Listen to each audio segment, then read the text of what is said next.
Herkese salam. Bu videomda sizə səhifə 40-da olan tapşırıqların izahını təqdim edəcəyəm. 6, 7 və 8 vaxt apardığı üçün bunları hazır formada həllərini yazmışam. Ekrana saxlayaraq, bu 6-nın həllidir. Ekranı saxlayaraq həllə baxa bilərsiniz. Ədəd üçlüyü verilir və onlardan toplama və çıxma əməlinə aid ifadələr düzəltmişəm. 7-də isə bu kvadratların, yəni boş xanaların içində hansı ədəd olmalıdır? Onları soruşur. Onları da yazmışam sizin üçün.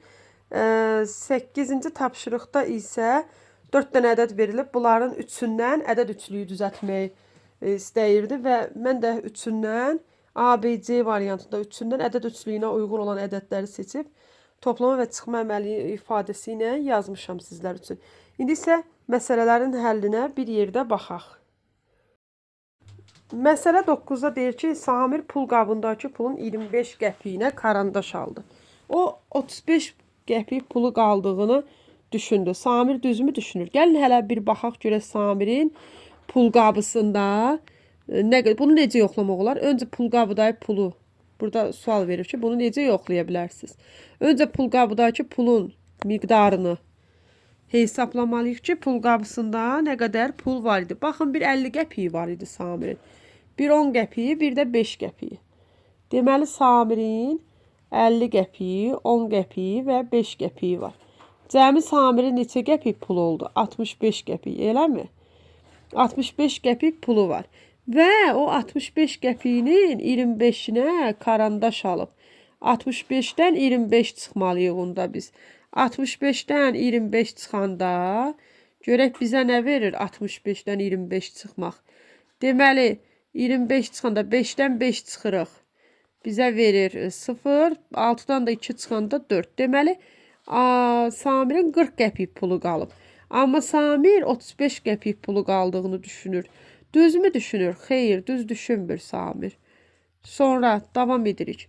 Sonra nə deyir burada? Deyir ki, onda məktəb avtobusunda gəzintiyə gedən 35 sərnişindən 12-si valideyn, qalanı şagirddir. Avtobusa neçə şagird var? Onda biz 35-dən 12-ni çıxmalıyıq. Siz yəqin ki, şifahi hesablamağı bilərsiniz. Amma şifahi hesablamağı bilməyən şagirdlər üçün alt-alta yazaraq göstərirəm. 5-dən 2 çıxanda 3, 3-dən də 1 çıxanda 2. Deməli, 23 nəfər şagird var avtobusda. Sonraki sualında nə deyir? Şagirdlərin 10'u qız, qalanı oğlandır. Şagirdlərdən neçəsi oğlandır? 23 şagird var idi uşaqlar. Bunun deyir ki, 10'u qızdır. Yenə şifahi hesablayan uşaqlar bilirlər ki, burada cavab 13'dür. Yaza bilməyənlər üçün 23-dən 10 çıxırıq alt-alta. 3-dən 0 çıxanda 3 edir. 2-dən də 1 çıxanda 1 edir. Cavab 13 nəfərin oğlan olduğudur. Yenə də 13 oğlandır cavab. İndi isə gəlin baxaq, görək burada nə qaldı. Deməli, 6, 7 və 8-i izahlı formada sizə yazmışam. Yəni, bayaq baxdınız, ekranı saxlayaraq. 9 və 10-dayı məsələnin həllində yazdım. Növbəti videomda səhifə 41-dən davam edəcəyəm. Zəhmət olmasa kanalıma abunə olub videoları bəyənməyi unutmayın. Hər hansı bir sualınız olsa da rəy bölməsinə yaza bilərsiniz uşaqlar. Yəni, şərhlərə yaza bilərsiniz. Və mümkün qədər kanalı paylaşın öz sinif yoldaşlarınızdan, yaxın qohum əqrəbələrinizə. Yəni, tək 2-ci sinif yox, 2, 3, 4, bütün ibtidai siniflər, yəni birdən başqa.